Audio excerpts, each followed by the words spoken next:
तील पाषाणमधील पंचवटी भागात हे भलं मोठं झाड पडलंय। सातत्याने या झाडपडीच्या घटना घडतायत आणि मोठ्या प्रमाणात वीज पुरवठा खंडित होतोय। काल पुण्यामध्ये अशी अनेक झाडं पडली आणि शहराचा बऱ्यापैकी भाग त्यामुळे अंधारात होता। मध्यरात्री गेलेली वीज पुरवत होण्यासाठी अगदी 20-22 तास लागले। पुन्हा एकदा हे भलं मोठं झाड या पंचवटी भागामध्ये पडलंय आणि महापालिकेकडून कापून हे झाड इथून हटवलं जातंय।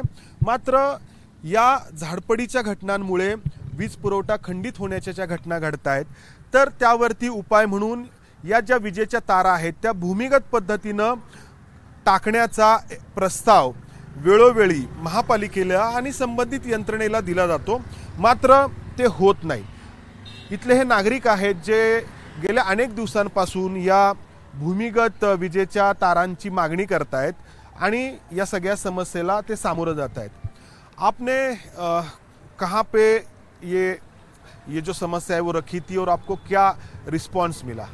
ये समस्या हम करीबन 4-5 साल से हम लेकर इसको कर रहे हैं और जब ये कुछ नहीं हुआ हम श्री चंद्रकांत दादा पाटिल को मिले। उन्होंने हमारा रिकमेंडेशन जो है उसको भेजा, एमएससीबी को भेजा। एमएससी डीसीएल से हम अक्टूबर से मीटिंग्स कर रहे हैं। उधर के एग्जीक्यूटिव इंजीनियर जो है वो कह रहे हैं हम करेंगे, लेकिन हमारा प्रॉब्लम है फंड्स कौन देगा, फंड्स कौन एलोकेट करेगा, ये एक बड़ा प्रॉब्लम है। तो ये जब तक ये फंड एलोकेट नहीं होगा उनको तो ये काम नहीं होगा। और हम ये पिछले 4 साल से इस काम के पीछे पड़े हुए हैं, लेकिन कोई भी इसके बारे में कुछ भी सुनवाई नहीं हो रही है। अच्छा, नहीं मुद्दा आहे तो निधीचा, तर निधी देण्याची घोषणा किंवा आश्वासन देण्यात आलंय का आणि पुढे काही झालंय का? त्यामध्ये दादांच्या पत्रामध्ये जे दिलेलं आहे 65 लाख रुपये निधी हा सँक्शन झालेला आहे, तो MSCDSL दिलेला आहे। राठोड साहेब जे आहेत तिथले एक्झिक्युटिव्ह त्यांनी तो पुढे प्रस्ताव पण मांडलेला आहे, त्याचं टेंडर पण झालेलं आहे, काम पण त्याचं सुरू करायला त्यांनी हे दिलेलं आहे परवानगी। फक्त निधी नाही, आता तो DPDC मधनं निघणार आहे की महापालिकेकडनं करायचं आहे ह्याच्यात विधानमंत्रीमध्ये आम्हाला त्यातलं इतकं काही ज्ञान नाही आहे की हा निधी कुठनं येईल। तर तो निधी लवकरात लवकर यावा आणि हे असं फक्त पावसाळ्यामध्ये होत नाही। आता मला वाटतं कालपासून 7 की 8 झाडं पडले। बरोबर आहे। आपण जर पाहिलं हे बघा, हे पाठीमागे हा विजेचा खांब आणि त्याच्या चहूबाजूंनी ही भली मोठी झाडं आहेत जी कधीही पावसाळ्यामध्ये पडू शकतात आणि हे सातत्याने होतंय आणि खूप मोठा त्रास सगळ्यांनाच होतोय, खास करून लहान मुलं आणि ज्येष्ठ नागरिक।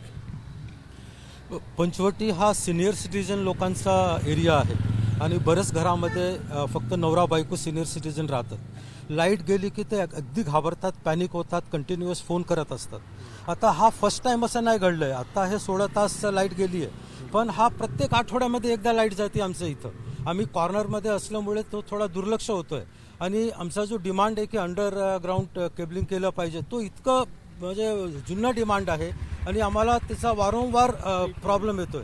सर्वात मोठा इश्यू आहे की आमचं इथं बघा बूस्टर आहे आणि बूस्टरने त्या पाणी वरती पूर्ण सोसायटीला पुरावा केलं जातं। लाईट नसेल की बूस्टर बंद होतो, अख्खा पंचवटीमध्ये पाणी मिळायचा सप्लाय बंद होतो। तर आमच्यासाठी हा खूप सिरियस आमच्याकडे खूप त्रास होतो। आमचं स्टेट बँक नगर आहे, त्याच्यामध्ये आमच्याकडे 300 फ्लॅट्स आहेत आणि 75% लोक जे आहेत ते सिनियर सिटीजन्स आहेत। काल बरेच लोकांना कामावरती जाऊ शकले नाही आणि वर्क फ्रॉम होम पण त्यांना जमलं नाही, कारण इलेक्ट्रिसिटी नसल्यावर ते काय करणार। सेकंडली काल 20 तास झाले आम्हाला लाईट भेटायला आणि पाणी नाही, प्रॉब्लेम्स आहेत। आमच्याकडे 11 मजलेचे बिल्डिंग्स पण आहे, वयस्कर लोक किती चढून जाणार वरती। काल मी स्वतः 4दा खाली आले, मी 4थ्या मजल्यावरती राहते। माझं वय आणि माझ्यापेक्षा मोठे सिनियर्स जे आहे ते 15-11 मजले तर या सगळ्या समस्यांचा सामना करावा लागतोय। त्यावरती उपाय आहे तो म्हणजे भूमिगत पद्धतीने विजेच्या तारा टाकण्याचा। मात्र त्यासाठी हवी आहे ती राजकीय इच्छाशक्ती। ही राजकीय इच्छाशक्ती संबंधित लोकप्रतिनिधी दाखवणार का?